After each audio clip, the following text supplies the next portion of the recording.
It has now been announced, the crew of 53, that the Houston Texans will take up to New England this weekend to bring home one of the most important upsets in franchise history.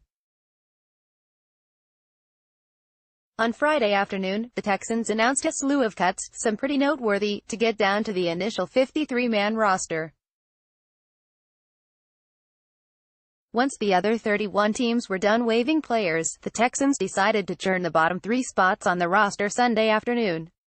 Here are the 3 waiver pickups, and corresponding releases. The Houston Texans claimed the following 3 players.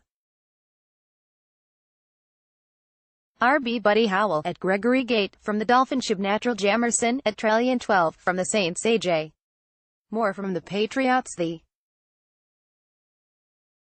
S. Curtis Drummond Troymaine Paw Pete Michael Pruitt Texans PR, at Texan SPR, September 2, 2018. And for good measure, here are the first 8 players on the practice squad. The Houston Texans also signed the following 8 players to the practice squad.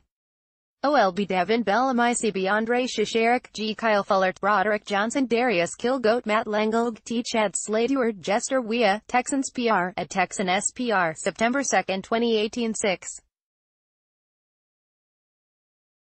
A few surprises kept around. Once the overall churn was done on Sunday night, there remained a few surprising players kept around on the roster. First and perhaps foremost, Kendall Lamb, last season's starting left tackle in the opener, who never really saw the field much after the opener, has made it to a 4th season as a Houston Texan. It's truly remarkable that there isn't a better tackle out there available right now than Lamb, but whatever. Also, Tyler Ervin has apparently made the team as the return specialist, despite not breaking off a single noteworthy return in the preseason. It would appear he will maintain a role as a backup running back, as well.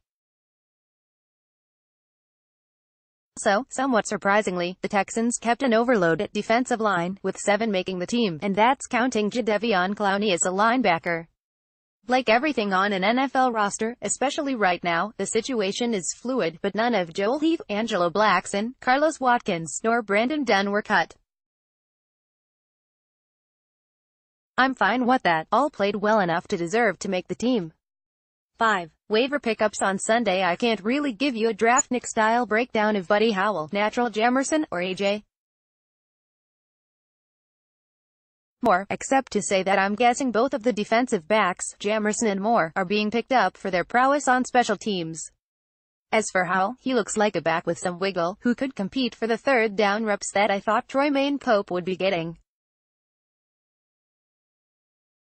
Pope looked very solid through the first half of camp, but then petered out the last couple weeks, and was cut on Sunday to make room for Howell. 4. The end of the Braxton Miller and Jay Prosh era. There were a few cuts that seemed like we were watching a scene out of The Sopranos, where one of the capos would point out that there was a new boss of the family and he ain't respectin' old arrangements. Well, Brian Gaine is that new boss, and he ain't respectin' the fact that Braxton Miller was a 3rd-round pick 2 years ago, nor is he respectin' the concept of a fullback taking up a roster spot. Sorry, Jay Prosh.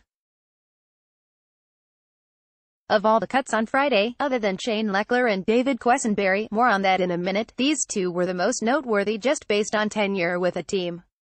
3.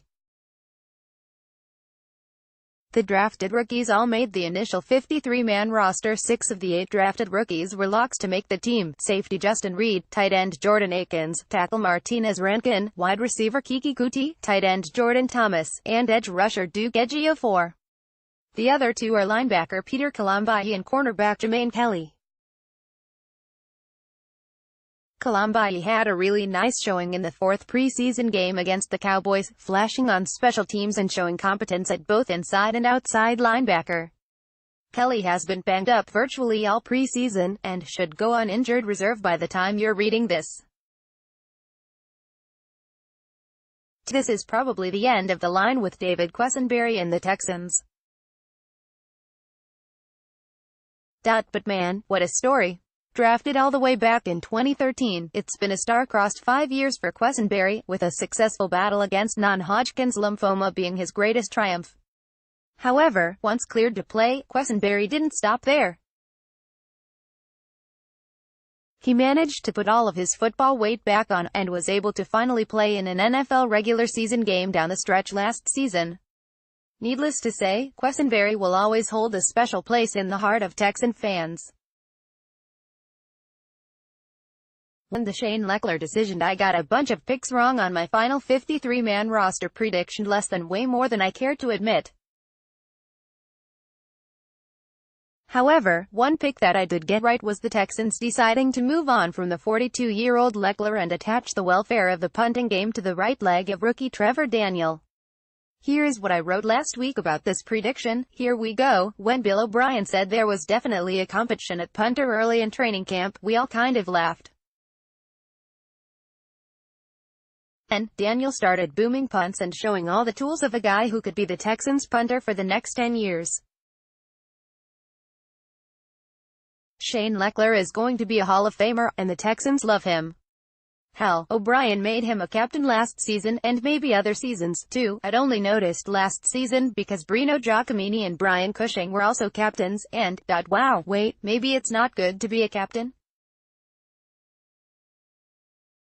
Okay, continue. So anyway, the Texans can't use Lechler's pedigree as a talking point in this evaluation. It's about who is best now, with a nod toward the future.